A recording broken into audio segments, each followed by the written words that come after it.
Bienvenue sur la chaîne Motard Électrique. Aujourd'hui, on va continuer la visite du salon de l'EICMA, donc le plus gros salon de la moto en Europe et du monde. Et aujourd'hui, on va parler de l'ultraviolette. Donc je pense que nous sommes beaucoup à suivre cette marque indienne. Faut se l'avouer, elle a vraiment trouvé son style qui matche le mieux sur une moto électrique. Présente depuis des années sur internet avec leurs prototypes et communication bien léchée, elle était là. Le modèle que l'on peut voir, c'est la F77 Mach 2, modèle homologué pour l'Europe. Donc oui, on va pouvoir la rouler en vrai, cette moto. Donc c'est une étape super importante pour cette marque indienne qui va du coup commercialiser sa moto dans le monde entier. Le modèle présent est doté d'un moteur donc de 11 kW pour une puissance en pic de 30 kW. On est complètement sur un permis de moto A1 équivalent 125 cm3. Elle développe 40 chevaux et 100 Nm de couple. Elle peut passer de 0 à 60 km/h en 2 secondes 8 et le 0 à 100 en 7,7 secondes. En vitesse maximum, c'est donné pour 155 km/h.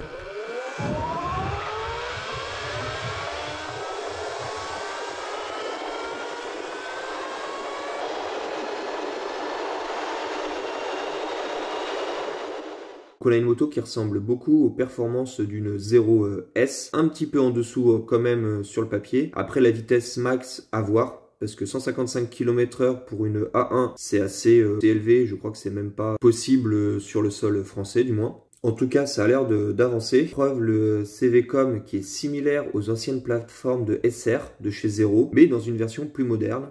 On voit aussi que le frein moteur, que le frein régène est vraiment assez efficace sur ces différents modes. Et tout comme un modèle 0S, on a un refroidissement passif sur cette motorisation, qui est d'ailleurs transmise par une chaîne. Donc ça aussi, pas de courroie, donc petit détail. Donc la moto fonctionne avec une batterie de 10,3 kWh. Alors ce qui lui permettrait une autonomie de 231 km pour la marque. Je pense qu'on doit être plutôt dans les 140 km en mixte et moins sur une conduite un peu plus sportive. Le tout est vendu avec un chargeur de 3 kW, donc externe, c'est bien externe hein, et pas interne comme on peut voir ailleurs. On a une charge en 3h05, donc de 20 à 80%.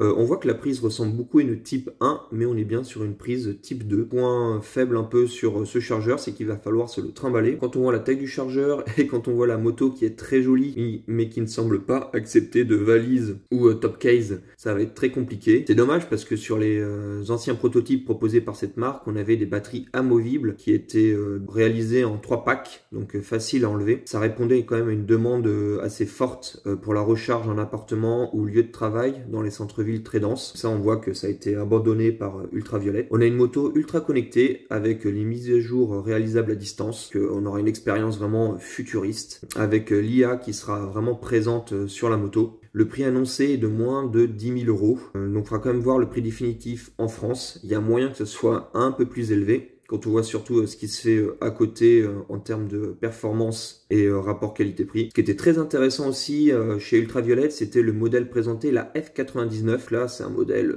complètement typé sport, avec une sacrée gueule. Donc ils annoncent quelques chiffres, donc le 0 à 100 en 3 secondes, vitesse max 265 km/h et 90 kW de moteur pour un poids total de 180 kg. Pas plus d'informations malheureusement aussi pour le modèle typé Trail, le X Concept. On voit déjà qu'elle est sacrément équipée avec bagagerie, crash bar, feu longue portée. D'ailleurs sur le salon on voit qu'elle est équipée pour la police, donc il y a de fortes chances qu'elle soit utilisée par la police indienne. Donc généralement comme Zero ou Energica, il y a de fortes chances que ce modèle se retrouve acheté par la police indienne, ce qui permettrait d'avoir des fonds du coup à Ultraviolette pour continuer à la développer et la commercialiser. Lors de cet événement, Ultraviolette a aussi dévoiler les avancées de ce qu'il appelle l'UV Future Labs. Donc c'est un centre d'innovation dédié à la technologie avancée des véhicules électriques. Donc c'est un développement qui comprend des fonctionnalités de sécurité, donc alimentées par l'intelligence artificielle, une connectivité améliorée et des solutions énergétiques durables.